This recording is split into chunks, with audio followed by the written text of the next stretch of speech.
How's it going, guys? Welcome to the JDR podcast. This is the JDR Sports Card Podcast, Thursdays. Here with Chris and JD. All right, so today we got a couple topics for you. We're going to be talking about sports cards, current events in sports. We got a bunch of different topics to go over today. So let's just get right into it. Can I just start by saying one thing? Bitcoin's at 112,000. That's crazy. That's crazy. And what was it at 5 years ago? That's a good question. Without looking, 5 years ago, 2020, 60,000, 65,000. Volatility was there, 35,000. How about That's so. Hold on. Let me take this next. Bitcoin is a new asset. It's like 17 years old, right? But I like assets. That's why, like sports cards, I like them because it's a new asset to me. Right. And there's some controls, which is kind of what this is about. Like, what can we control? The Right. players that we buy, companies, stocks. Those are assets. Sports cards. Those are assets. We can control the brand of card we buy, the sports player that we buy.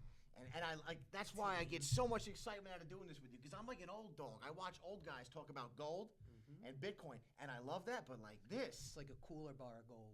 look at my guy here. Yeah, like you're not a 65-year-old man who's cool because he's got all the money in the world, and I'm in awe. And he probably has a yacht, and he's fat. It's like it's my dog who wears nothing but Philadelphia sports gear. Do you plan that? By the way, I haven't seen you one time. I've probably seen you now 20 different times, and not one time can I remember that you haven't been wearing Philadelphia gear. Buy a lot of Philadelphia gear, and when we're coming here to do the podcast, talk about sports cards, I got to rep the team. So, it is a little planned, and it's a little of I wear a lot of Philly gear. That's mostly what I rock, But before we get to the last thing, so assets are important, and that's why we're doing sports cards because our country's in a lot of debt. We have to print a lot of money to pay our debt. And when we print money and increase the money supply, that money goes into assets. So if you're a guy who owns assets, it inflates the prices.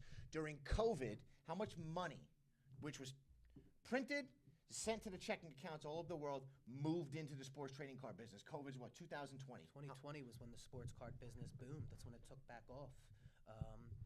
That's when it really went from being not something that was in the forefront of collectors. At the time, it was probably more towards like sneakers and Jordans and things like that were the leading collectible. I forgot about that. But, right now, sports cards is the leading collectible in the world. And it really popped off 2020. I think it had a lot to do with, people were stuck in the house. They had an influx of money. Not only did they get supplemented money through stimuluses in the government, but they were also working from home and they weren't able to go anywhere. You weren't able to go on vacation. You weren't able to go out to restaurant with your kids and your girlfriend. And you just had all this extra money where you usually spend that on leisure, and you had no leisure to spend it on because you were stuck in your house. So what's the next best thing is your hobbies, what you're interested in, what you love. And a lot of people geared and drifted towards sports and collecting sports cards and other collectibles. So I think that's what had a lot to do with it. And that's really when this whole thing took back off again. I made a video the other day promoting what we're doing where we're hiring sports card brokers.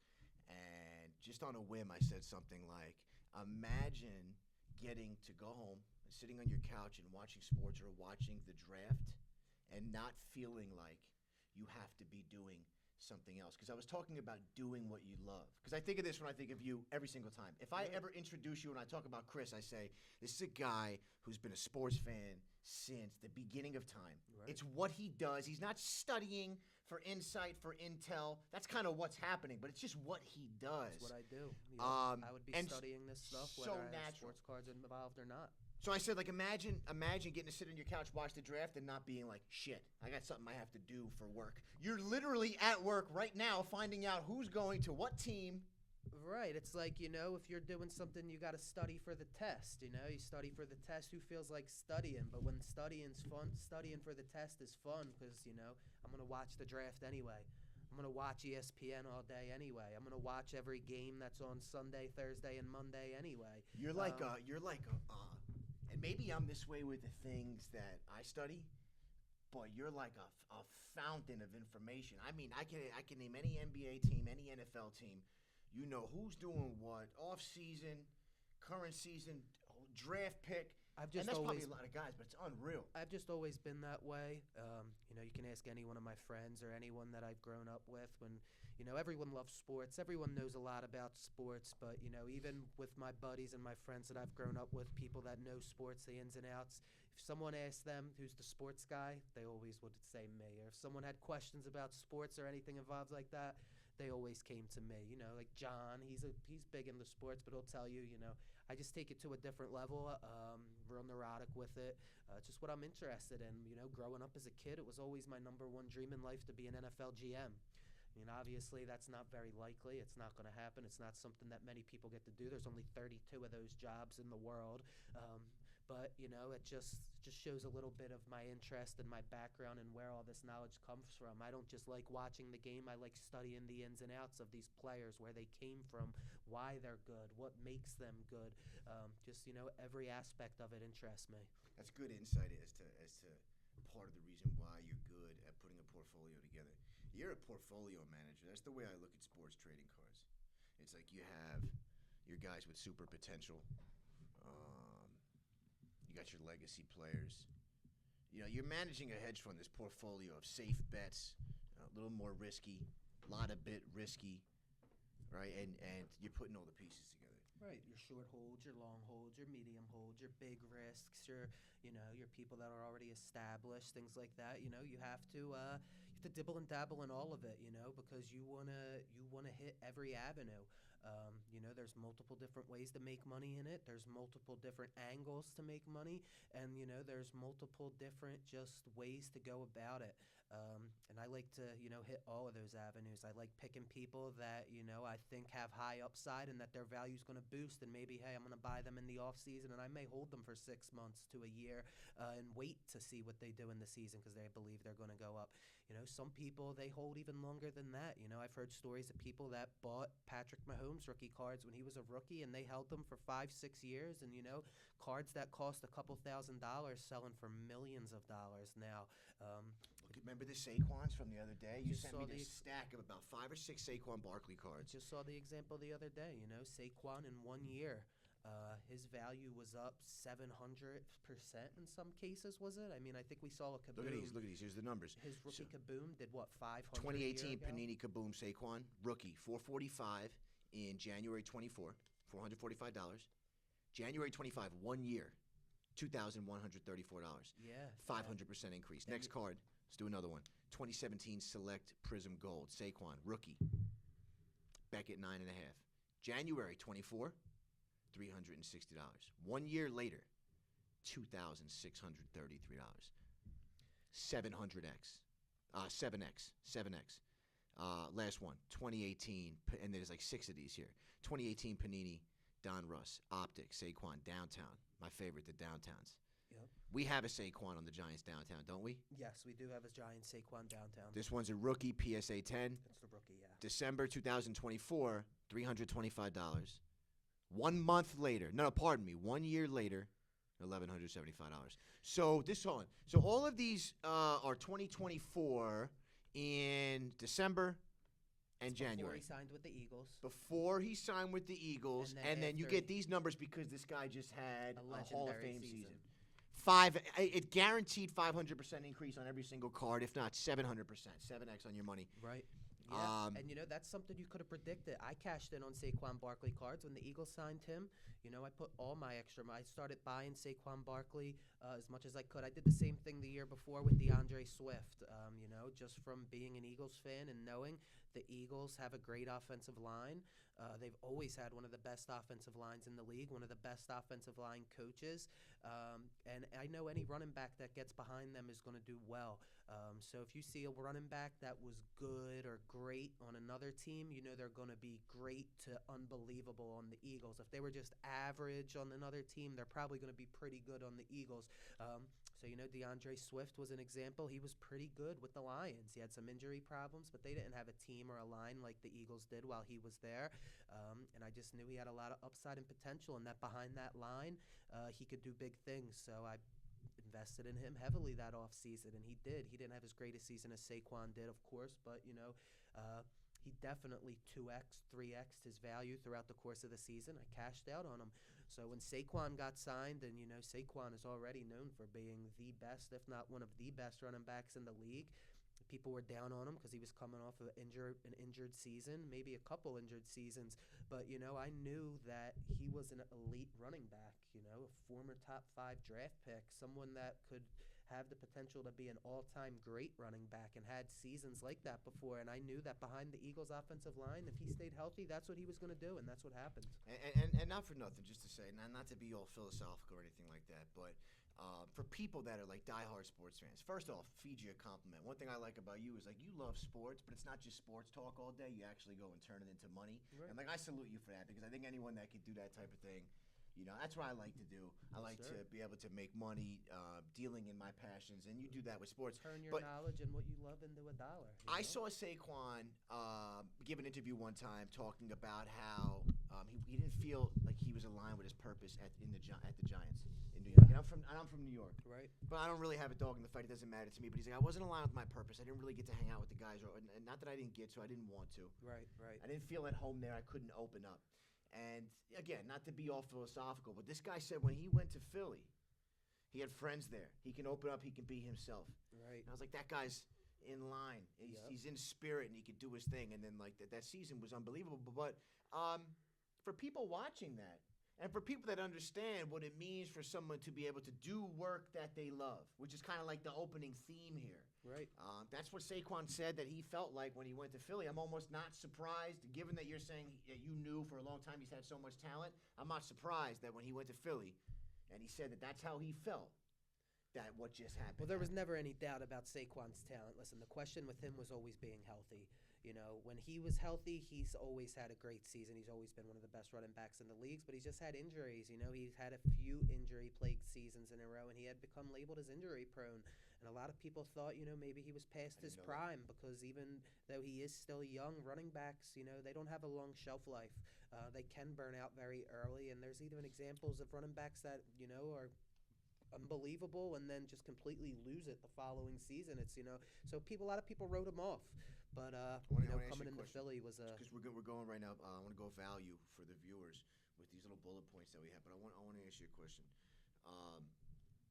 Obviously, trading cards is about the brand of card, but very much more so about the player. You buy a player, you buy Saquon Barkley, and he gets injured,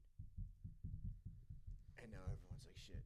There goes another comparable season, or even a better season, or whatever they were anticipating out of that guy, and his card values drop.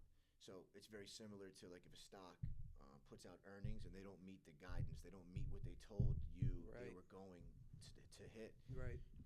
What do? I mean, you spent $2,500 on the card, $1,000, whatever it is, and now it's falling out of favor.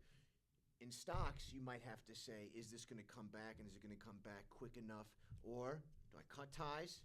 Take a loss, go put that money on a different horse. It's exactly the same thing. You have to make a business decision at that point. Do you want to wait it out?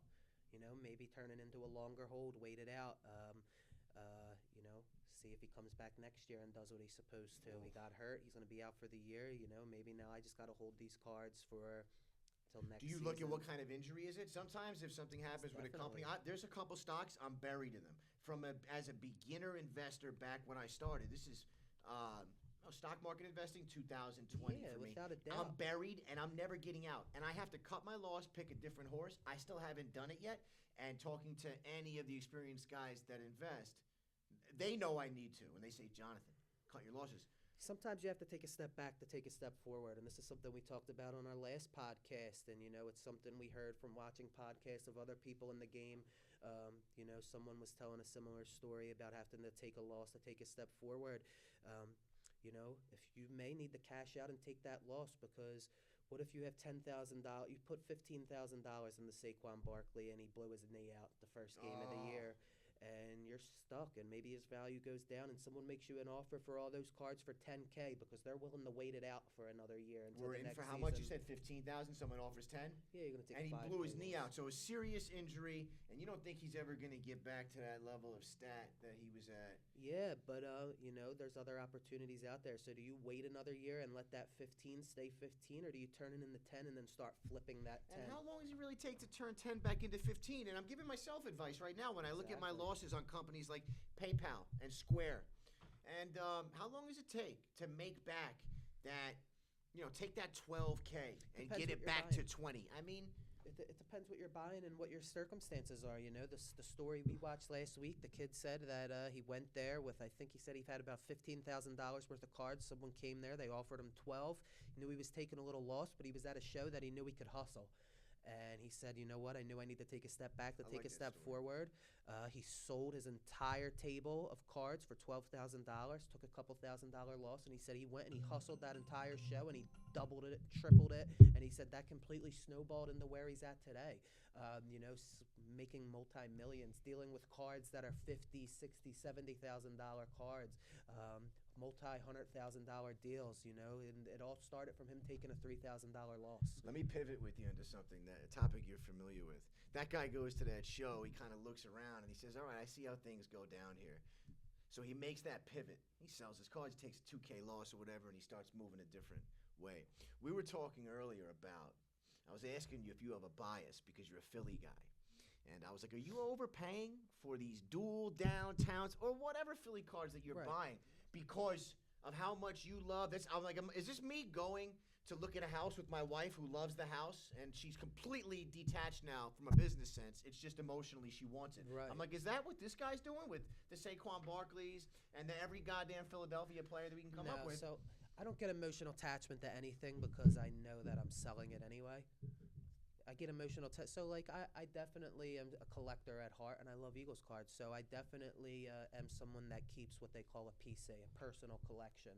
They may be cards that you keep. You're not going to sell them; they're your collection. You keep them aside. You don't ever plan on. You're selling like, I them. don't give a shit if there's a big money play for me on this. Right. This you is just my personal this is a collection. Cool card. This is I'm what I holding want. on to this. It's I like that. just like a You've car never said guy. that before. I like that. Just like a car guy that has a garage full of Porsche 911. I don't or give a whatever. shit if it's worth $400,000 right That's now. my 911. I ain't Yeah. selling it. So but Good point. even still, when you're buying something like that, that's different. When you're buying something to sell, no, there's no bias involved whatsoever. Do I lean towards buying Eagles cards? Of course, because that's my home base. That's my home audience. I know that Eagles cards are going to sell quicker here than Giants cards. If I lived in Indianapolis, I would buy a lot of Colts cards because I know there's a lot of Colts fans around there. It's just like if I had my buddy Clayton. You know him. And there's a show that him, myself, and Knox are gonna do next week. And he said, he's like, in New York, they're not paying that for those cards. And it doesn't matter. A comp is a comp. So that's the other thing. The price doesn't change universally. It doesn't. An Eagles card isn't going to be worth more in Philly than it is in New York. The price is the price, but what's going to be different is the amount of people that want to buy that card. That's what the difference is. So that information was bad information.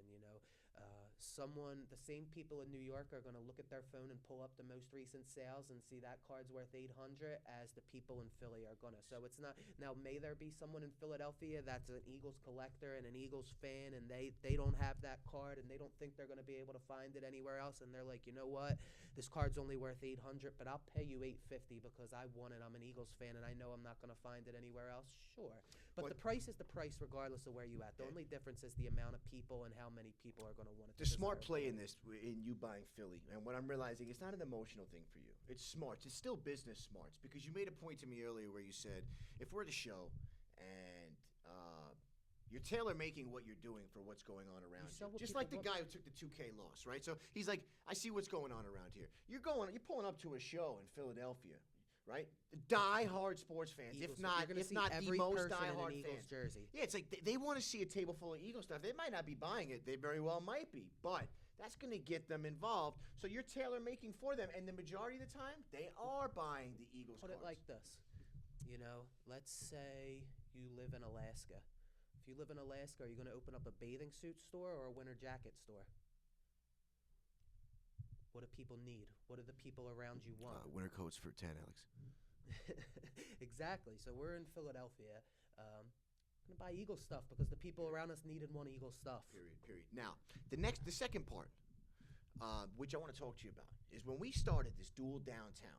Right, this is value for any viewers, and very, very sports car specific. Dual downtowns are a brand new product. We don't really know. It's in the discovery phase. You know, I love that, the discovery phase. Right. Bitcoin was there, is there, stocks when they first come out. Dual downtowns, we don't know what they are yet. The market's developing. So we talked about that before we started buying them. Right. How do you feel about it now? Did you overpay? Where's the market for dual downtowns now, maybe compare it to the regular downtowns? I mean, any way that you can go about framing what these things are. So the market's definitely come down a bit from when it first arrived, but we knew it was going to do that. You know, we've seen that before. We talked about it when we were going in to buy it. You know that anytime something's new, it's always going to be at its peak because people don't know, and then you don't know the rarity of it. You don't know. You don't It's know like it's all trading the just off the variables. hype. You're Like, trading off the hype. It's new, brand new, like new sneakers drop, and sneakers are a good example. They'll sell for like $800, and then all of a sudden you realize that sneaker lives at $550. Right, exactly. So how did you make sure to do your best to try to avoid losing money? Not really knowing exactly what it is yet, and we talked about it. We knew we were taking that risk, but they're still dual downtowns. It's still a hot card. It's still a hot card. We just don't know the population on whatnot. So how did you manage all of these things going on? So at the once? best thing to do is, you're probably going to want to have to be safe moving forward. You're probably going to have a wait period to where, let's say Optic dropped on May 1st. You're going to say, you know what, I'm not going to buy these cards until June. I'm not going to jump in there and start spending money, throwing good at bad when I don't know where this is going to level out at. So I'm going to give it a month to see where it plays out at. Did you do that? So we bought the cards at about 3 weeks to a month after Optic came out. Okay. So we got in there. They've come down a little bit from where we were when we paid. We bought 2 dual downtowns. The first one we were a little high on. The second one we're right on the money. So we got there right at the end. We bought one, and then we bought another one a week later.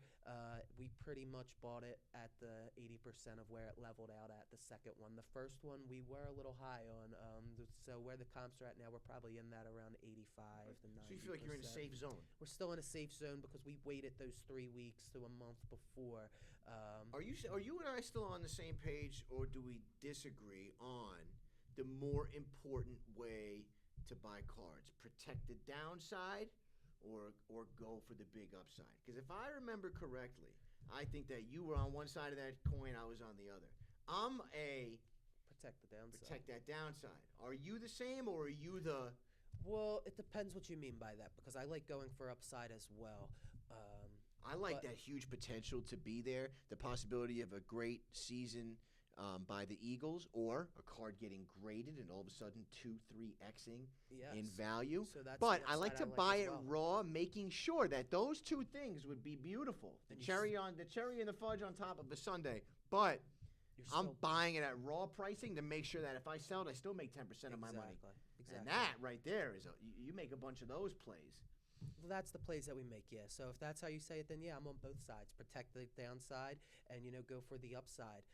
But there's also some situations where you're going to go a little more for the upside than protecting your downside because you believe in it. So we had a few examples where we talked about Trevor Lawrence. We said Trevor Lawrence was one of the people that is low right now in their value compared to where it used to be, and I think he's going to go up. I think he's going to have a good season, a better season than he did last year. You're I think pretty he's gonna much go hoping. up. I remember this conversation. It was through text. We had it just this past week.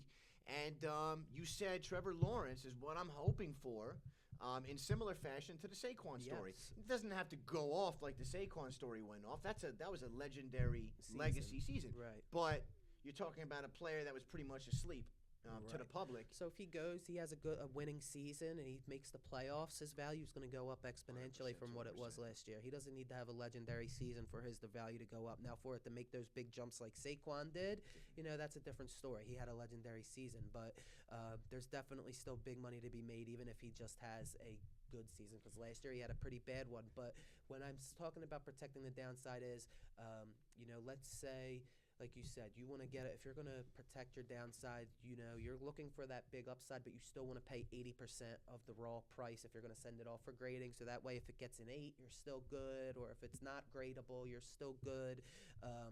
So what happens if you believe 80% possible great season can 2x the value? Right. Amazing grade can 2 So what 3x happens the if value? last year? So let's go back in time to last off season, and I'm sitting there and I know what Saquon Barkley's going to do. I don't know, but I believe, and we know it did happen. What he did do.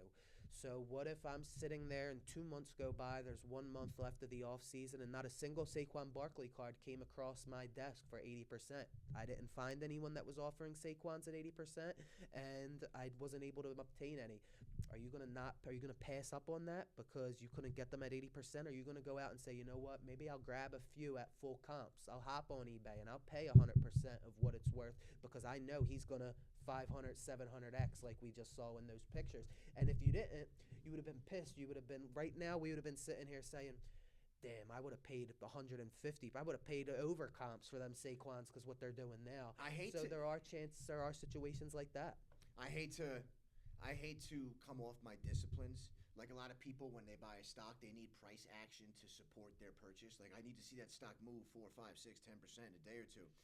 You don't look for that price action. You buy with a good base case and you hold on to it no matter what's going on in the activity in the stock. Right. And I don't like to come off my disciplines.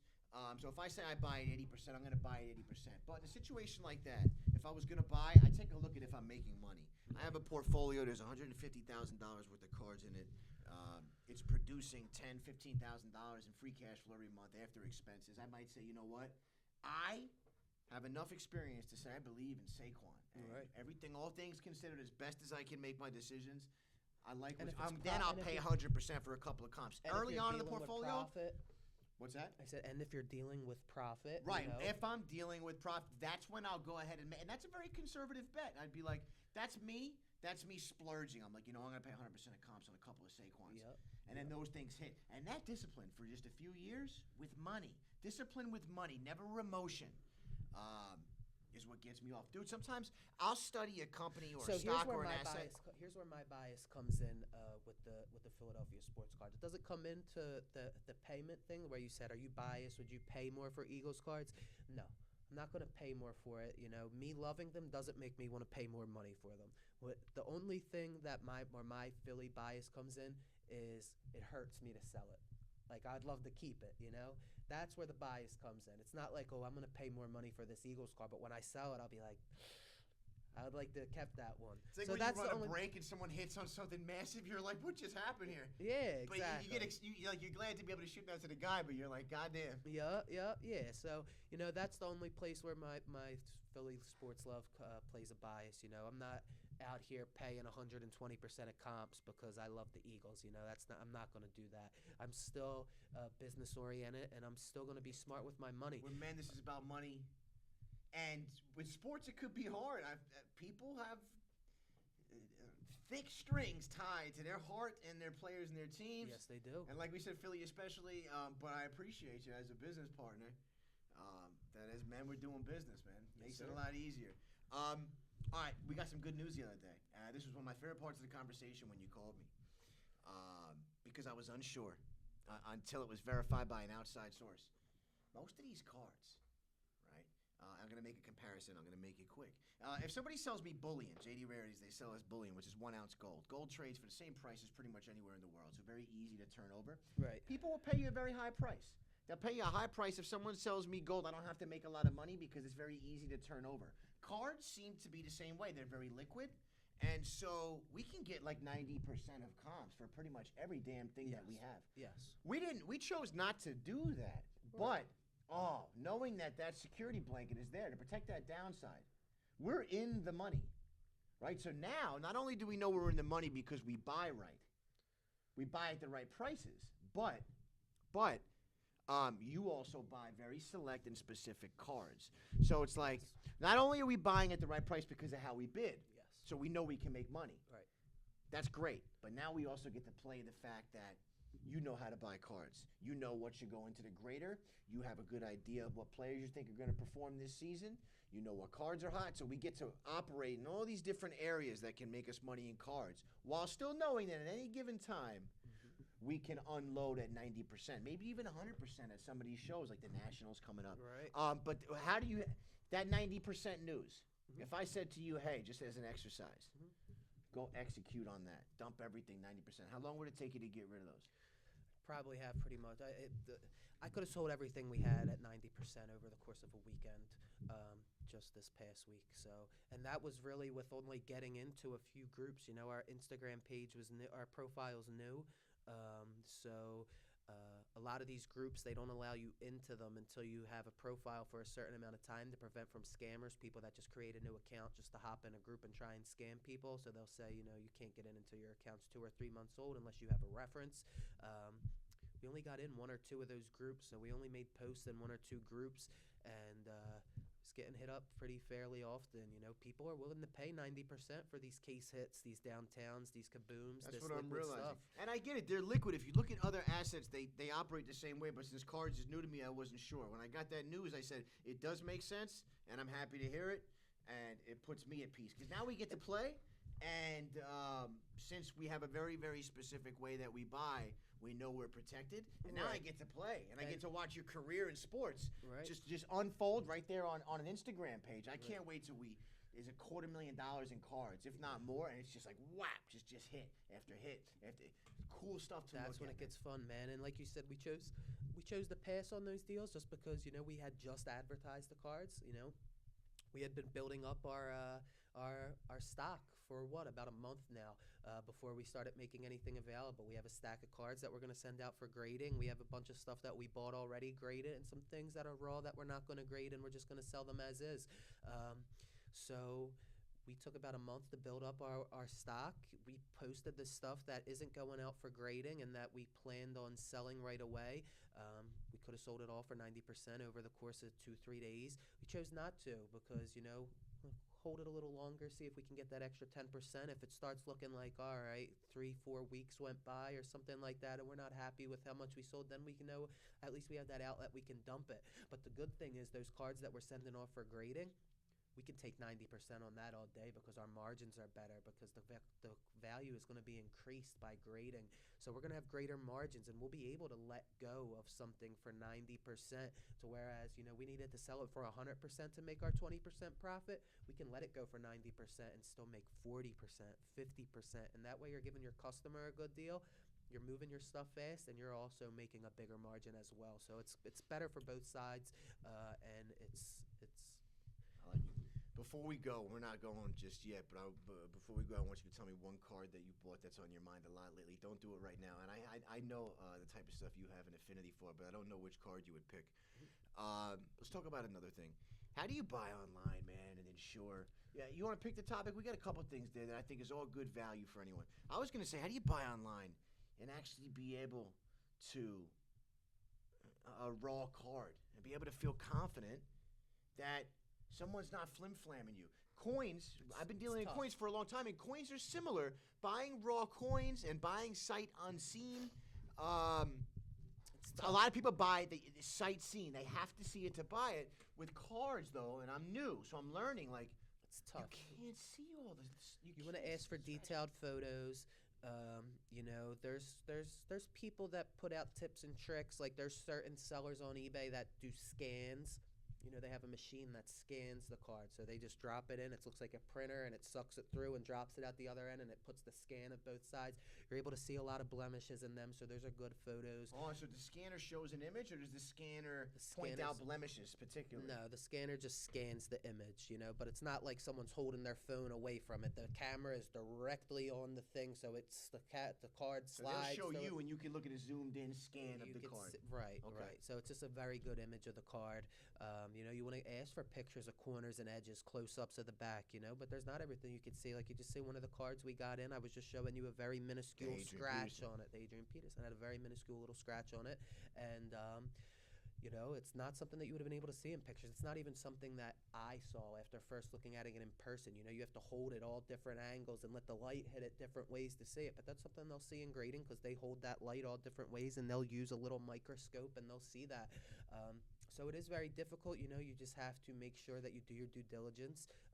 You know, you have to buy from reputable buyers that are known for disclosing things like that.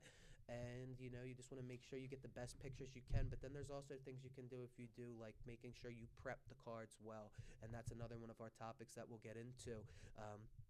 The prepping versus altering. So there's a lot of things you can do to prep cards. You always want to prep your cards for grading.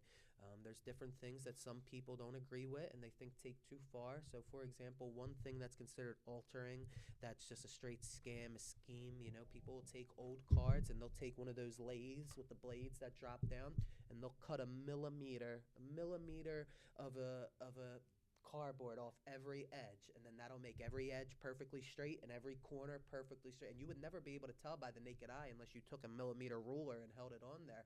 And sometimes that gets by even the graders. That's altering. There's something else that we'll talk about. World of Kurt's counterfeiting. Card Care. My man Kurt, he posts videos every Wednesday night. He shows how he cleans his cards. You know, a lot of people aren't for it. Some people frown on it. Me personally, I love it. I don't see a problem with it. I don't look at it as altering. You know, he has a wax and he has a spray. It's not like you're changing the card in any way, but you're enhancing it. You know, you're putting the wax on it to make it shine, to take off any blemishes, to take off any dings. He does something, he goes a little step further where, I mean, maybe this could be considered altering, but to me, altering is adding something new to it or taking something away from it to hide it. If you're bringing it back to its originality, that's prepping to me. So that's where the fine line is. If you're adding a substance or something to the card or taking something away from the card to try and mask or hide a default, that's altering. That's deception. So That's in the world deception. of coins, there's cleaning and there's dipping. Cleaning is deceptive tactics, Right. and that's more than frowned upon. Dipping is personal preference. Right. Dip the coin in a solution, Right. and it shines icy bright white. Some people prefer the original skin on the coin.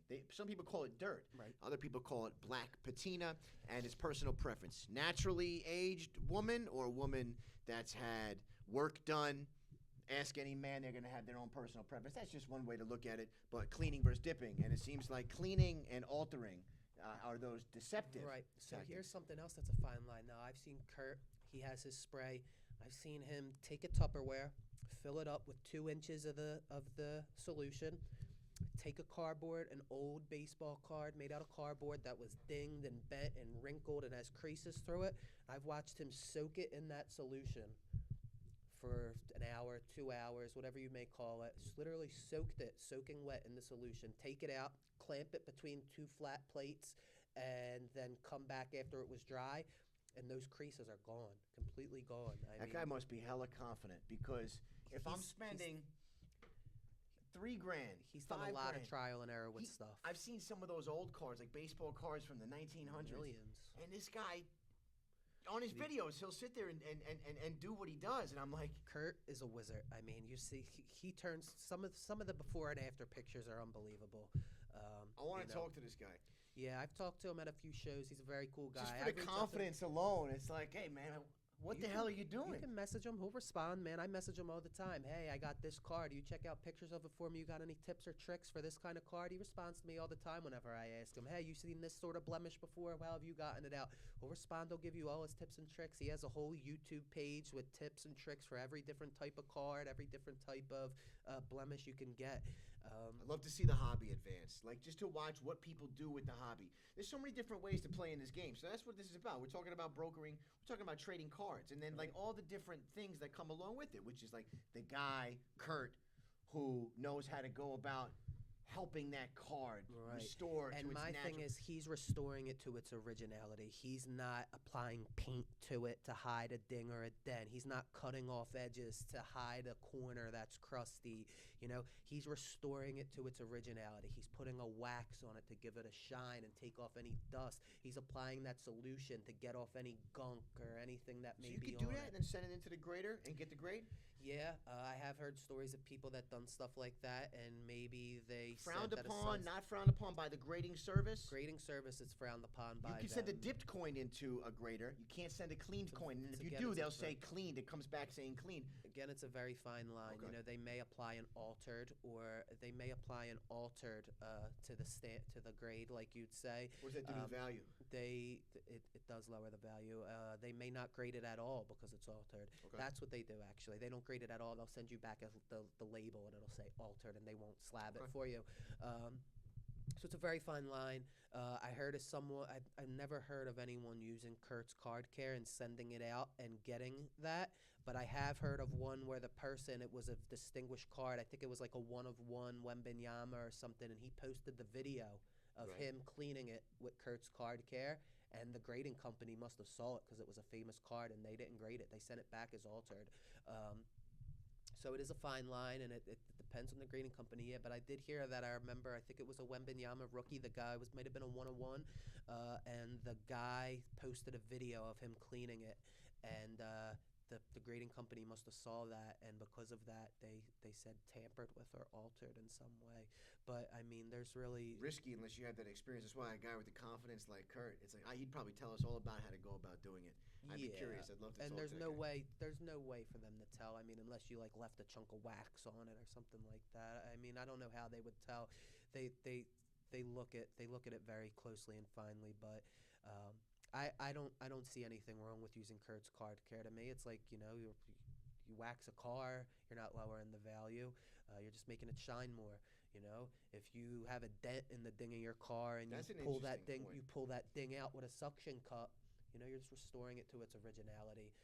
So that's to me the difference between altering and prepping, and that's what I do. It's a fine when line I'm anywhere grading you my go. cards. Classic cars, another one of the businesses that JD Rarities has its foot in, and Rare Coins, sports cards, is that altering the original skin of the card or the coin or the car, and what it does in terms of value and people's personal preference.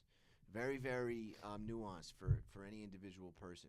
So Current before we events, wrap up, news, unless current you got something events. else. No, that's it. Current events. That'll be our last topic of the day.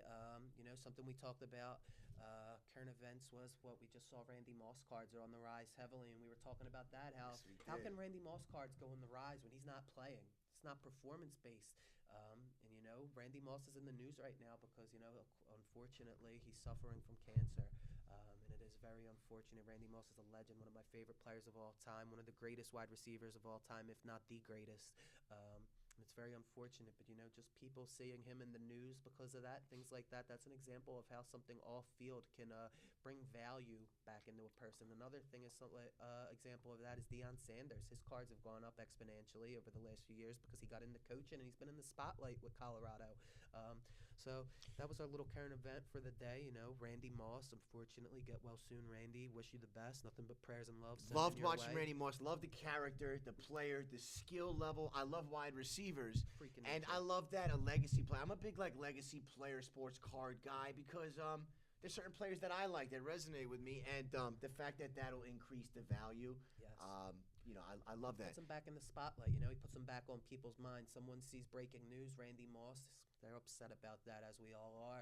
But then they start thinking about, man, I loved watching Randy Moss. Randy That's Moss, what you said the other day. And that's what makes the I value. said, why goes is up. this going on? And you said, You see Randy Moss got cancer, you know, first thing you think about is, oh, that's a sin, that's a terrible, I hope he gets well. And then the next thing you start thinking about, remember when What? Randy Moss had that one-handed catch? Remember when Randy Moss jumped over 3 dudes to catch a touchdown in the end zone? And then you're like, you know what? I'm going to go pick up one of his cards off eBay. and let me guess, And dude, if that's you're what everyone buying Randy does. Moss card, and not the you know, if you're buying a color match Randy Moss, You know I love the color match. Anything I always go with color match over anything else. Next good week we'll look. get into showing some of our stock and some of the stuff we're going off, and you'll see the cards I like. But yes, I always go for color match. dude, you're like color match.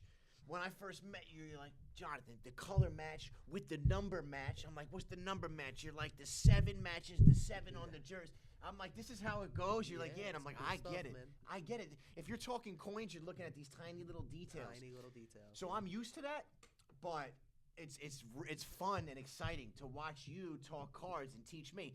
I can speak excitedly about coins and teach my guys. Right. But I get to learn and watch you and do this in cards, and I want to see if you can make money, and then I'm gonna put you up against other brokers. You bring that cool aspect to it of, you don't know a lot about the sports or a lot about the cards of it, but at heart you're an investor and you're a money guy and a business guy. So, business and investing is the same no matter what you're investing or putting that money into. So, you bring that experience from different outlooks with different mediums, big being with coins and stocks or whatever it is. It's all the same game with just a different item.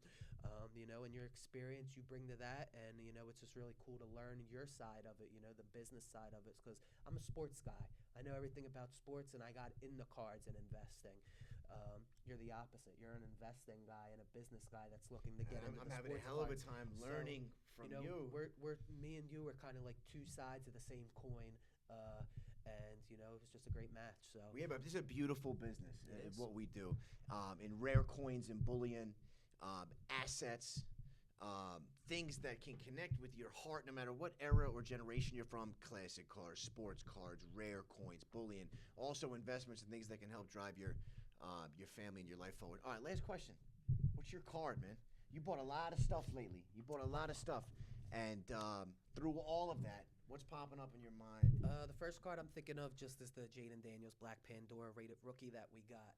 That's probably Is that the one you showed me today? You showed me a stack of cards, and you were like, in this one. That's the big one, yeah. That's the card that has the most upside. That's the card that, is probably the biggest one we got. It's a low numbered parallel of the best rookie quarterback. The hottest player in the game is always who's ever the best rookie quarterback that year. That's Jaden Daniels this year. Quarterbacks are like the go-to? Quarterbacks are king. Okay, and what's the Black Pandora part? Black Pandora is the parallel. It's just the color. So for example, like I showed you, it'll be the same card. The Black Pandora is black. There's only 25 of them, and it has those little black squares in the when you change it in the light. And then there's the gold one, the 10. They only make 10 of them in that gold color. And there's red, for example. Black Pandora to 25, gold to 10. Gold to 10, black 1 of 1. They only make 1 in the plain black. What about the red you were saying? I'm not sure exactly what red Black is for Pandora optic. 25, gold to 10, black 1 of 1. Red may be in the 40s. Red the 40. I'm not sure exactly what it is. I know there's blue cracked ice, the 15. It's just the parallel, the color of the card. Yeah. So you're doing right now. You're doing Jaden Daniels, Black Pandora, numbered to 25. Rated rookie. So we're going to send that off for grading, and hopefully it comes back at 10. There's no 10s in pop right now. I don't think there's any graded right now. Really? There's one confirmed What's the sale. Do you think that I'm sorry to cut you off. I have to know, though. Do you think that because there is no 10s, that's going to be harder for us to get the 10? No, so it depends. Are you almost saying to yourself, we're not going to get a 10? It depends what's the reason there's no 10s. The reason there's no 10s yet for this is because the card is newer. It's a newer card, and it's How new? It's low print. Came out with Optic, same when Downtowns came. It's the same set from Downtowns. It's been out for about 2 months, but there's only 25 of these cards. Nobody's got one back. I know that. What is it, Panini? Yeah, there's only 25 of No, them. PSA. PSA. Yeah. How long is their turnaround time for grading? For a card like that, it's Couple not going to be more than 2-3 weeks. And nobody's got one graded yet. No Beckett. No, there's only 25 of them in existence. So. Right. That's why. Okay. Wow. We got a shot. Yeah, we got a shot. So we'll see. Do it right. We'll see how it turns out. But that's Dude, pretty I'm much it for having today. so much fun learning about cards with you every day, and I can never ask you enough questions, and it never seems like you mind answering.